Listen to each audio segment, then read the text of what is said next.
Number 74. I guess they're big fans of Stuart Skinner down at CanTorque. As Colin Livingston joins us once again to talk a little racing. And Colin, you gave me some stats on Lewis Hamilton, who, of course, is now won on 30 different tracks. But you outlined some of the stats. Of course, you know, Hamilton is one of the greatest F1 drivers of all time. He has the most consecutive finishes in the points of 48. Second is Raikkonen at only 27.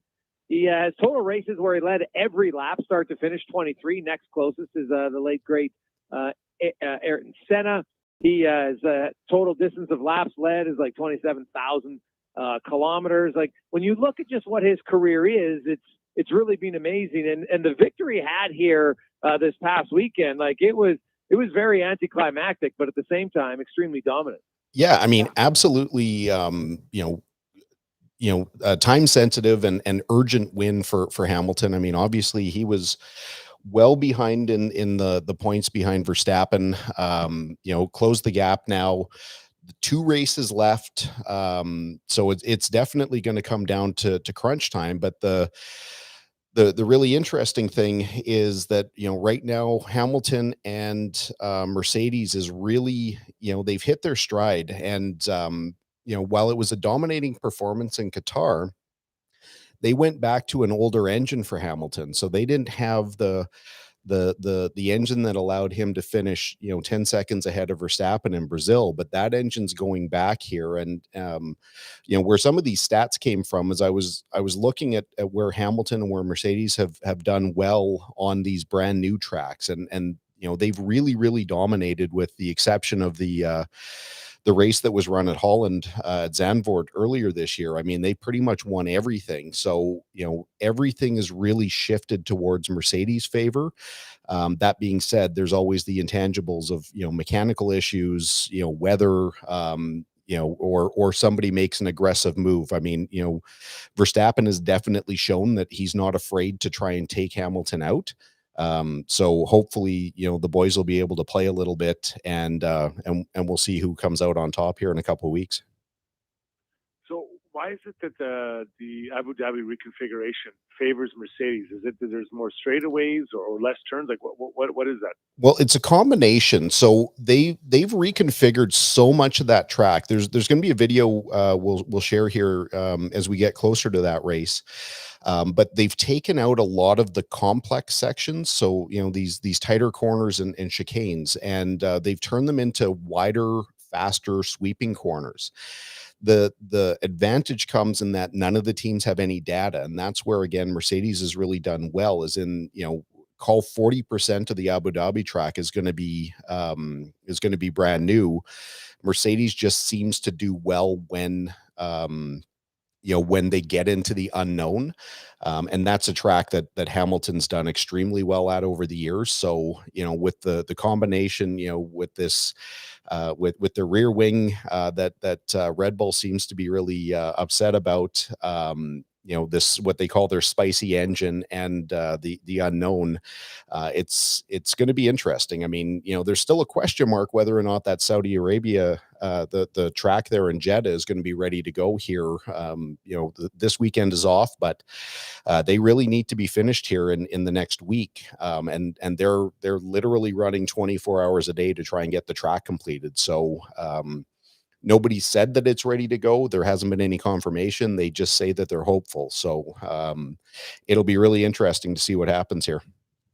Pretty interesting to see Fernando Alonso get his first podium in 104 races, 7 years. And he did it by going with the one-stop strategy when everyone else went with 2. And it worked. And yeah, and you could just tell, Colin, like, his reaction, like, that was a big moment for him to get, like, he was a guy, of course, to be a world champion, and to go that many years and never be on the podium.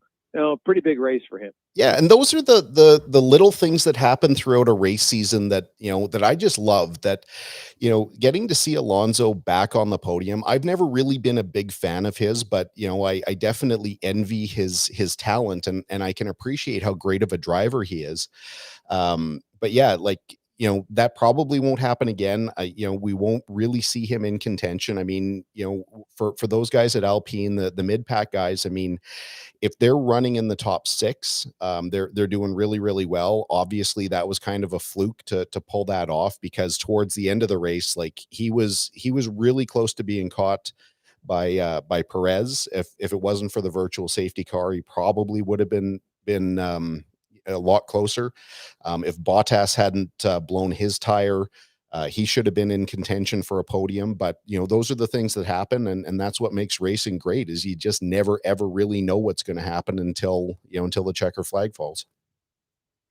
Talking all things racing for the CanTorque Racing Report with Colin Livingston. This is TSN 1260 on the Jason Greger Show, and I'm Jason Strudwick. Colin, 24 hours of Sebring. Why makes this such a challenging setup for all the various kinds of classes of racers? Well, yeah, this past weekend, there is a 24-hour series. So this is something that primarily runs throughout Europe and the Middle East. They were at Sebring International Raceway, kind of between Orlando and Miami. That track specifically is a very, very highly used track. This is where a lot of the IndyCar teams will go to test over the winter. A number of configurations of the track. So, Sebring, you can use the short track, which, basically is only a combination of a couple of corners, a long straightaway. So you can go out and do short runs without wasting a lot of time. But the track has become super bumpy. It's really, really hard on equipment, which, a 24-hour race really stresses drivers and equipment to the breaking point in a lot of cases. And there's a lot of reliability issues when you run these races. But yeah, I mean, it's awesome. These races are so cool, outside of the fact that, you get to see these cars race in the day, at night, at twilight. Once the lights come on, it's really interesting. There's multi-classes. So there's a big speed delta between, the GT cars and the touring cars. There's probably about a 20-second difference between the fastest laps of one class over the other. So there's lots of passing. There's lots on track action. But trying to keep drivers, the drivers kind of have the easiest job because there's multiple, options for the teams. Most teams run with 4 drivers. So, you'll probably do a stint of between, 90 minutes to, 3 hours. And then you could be out of the car for 6, 8, 10 hours. So you can actually get some rest and you can sleep. The crew guys, though, most of the crew guys, they were up almost 48 hours because the day before was a test day. They didn't get their equipment till very late in the going. So they had to put cars together. They had to get them ready, run their test day, and then they went straight into the race. And the crew guys don't really get the breaks. They have to be ready to go at all times, because if you've got a mechanical issue, you've got a tire issue, you've got, something going on, you've got to be able to respond. So, these poor guys are up, guys, gals, crew people are up for a crazy long time. And, yeah, I mean, it was really awesome that one of our local drivers, Matthew Taskinen, he's been called in to drive with this AC Motorsport team. Last time was in Dubai a couple of years ago, and now get the call back to go into to Sebring. Great exposure for him. Their team won the race, so that's 2 races in a row that Matthew has been part of the race wins. Unfortunately, their team wasn't able to jump from second to first in the overall championship, but great springboard for him over the winter. And it sounds like they've asked him to come back and be part of the team for the 24-hour at Dubai. Colin Livingston joins us in the CanTorque Racing Report. Colin, you had a little thing here about racers and non-racers. Yeah. The difference between the two of them. What do you discuss? What do you mean? Well, a day like today, I've had this thought for a long time about, what separates a race car driver from a non-race car driver. And I reached out to a number of people, some of my professional friends, some of my race, like karting counterparts, some people who cover racing. And I just wanted to see what their perspective is, because, on days like today, when we started this morning, obviously the road conditions here were kind of questionable. And you get a mixed variety of reaction. You know, obviously the conventional wisdom is the roads are really slippery and, you know, be careful. And it's really tough to argue with that when you know, the roads are icy. But there's kind of two different ways that people will approach that. One is like, listen, I'm going to be really scared because I don't know where the edge of control is with my car and I don't trust what I'm going to do out on the road, so I should be really careful.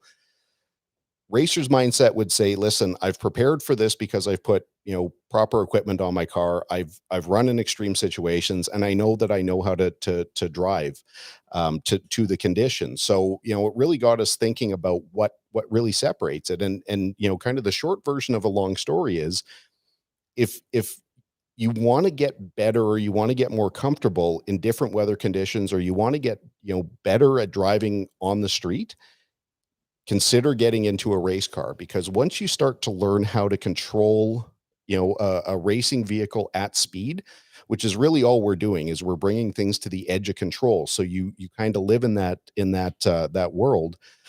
It'll definitely make you a better driver on the street. You know, the thing that's kind of funny is almost uniformly the people that I know that race.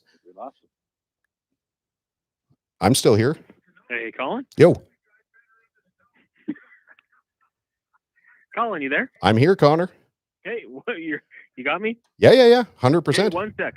Shreddy wants to know how to drive in the snow. BRB. Okay. It was a little slick out there today for sure. And Livingston's back now. Geez, what are you trying to be like a cliffhanger for next week?